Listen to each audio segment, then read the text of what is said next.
The fishing news is brought to you by Shoreline Insurance Agency and Okuma. Hey folks, Golofaro here for this week's video fishing forecast. And between the weather and the Christmas holiday, not much to report as far as the fishing goes. Some serious cold weather going to be in place here for a while. And other than Saturday, we're not likely to see 30 degrees for at least a week or more. If you're targeting white perch or herring, ice could be a problem, especially after the weekend. And we're down to the last few days of sea bass and scup seasons. Sunday's actually the last day, but the weather forecast isn't looking very good for Sunday. Friday and Saturday, definitely your best bets to get to the Block Island grounds or to get on an offshore wreck with one of the party boats or a charter boat. Friday, looking at northwest at 10, 2-foot seas, not bad at all. Saturday, not much different, northwest 5 to 10, increasing maybe to 15 in the afternoon. There is the possibility of snow on Saturday, but as long as the wind doesn't blow, nothing wrong with fishing in the snow.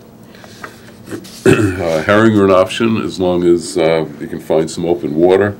And just some of the places that have reported good herring catches over the past week on the South Shore, the Robert Moses Pier, the Oak Beach Pier, Jones Beach, Green Island, Magnolia Pier, Canarsie, Coney Island, and 69th Street Piers. Up in the Sound, Hudson Park, Glen Island, Orchard Beach, the docks throughout Huntington Harbor, Tappan and Bar Beaches in Hempstead Harbor, the Centerport Dam and Mount Sinai Harbor, all reporting herring action up there over the past week. Sabiki rigs doing the trick pretty much all over, and what we've heard from most people is that last couple of hours of daylight into dusk or through dusk, like 3:30 to 5:30 seems to be the best, seems to be prime time. Some white perch starting to show in the South Shore tidal creeks, places like Carmen's River, Tuttle's Creek, Connecticut River. But here again, finding open water could be a problem, especially going into next week with this bitter cold settling in.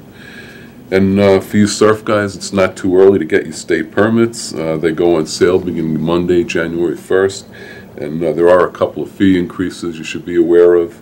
The night sport fishing permit is going up to $35. It was $30 last year. Four-wheel drive permit going from $65 to $80. Camp Hero and Comset permits are still at $40. Don't forget the Comset permit. There's only 500 of those permits issued. So if you want one, I wouldn't wait past the first week of January, and most people get them on January 1st if you're really serious about getting that permit.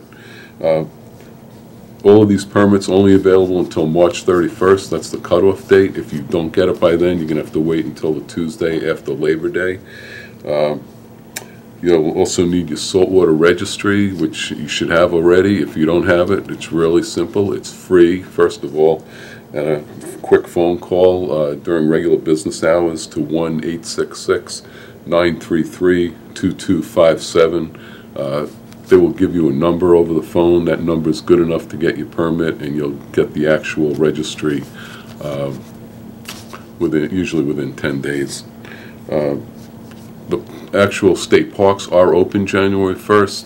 However, the park headquarters at Belmont Lake State Park is not open, so don't go there for your permit on January 1st. They open up on January 2nd. If you do decide to wet a line this week, make sure you're dressed accordingly. The other option, of course, is to hop a flight to the Florida Keys.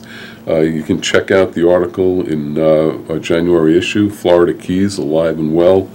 It's still worth a trip down there, despite the damage done by Hurricane Irma earlier this year.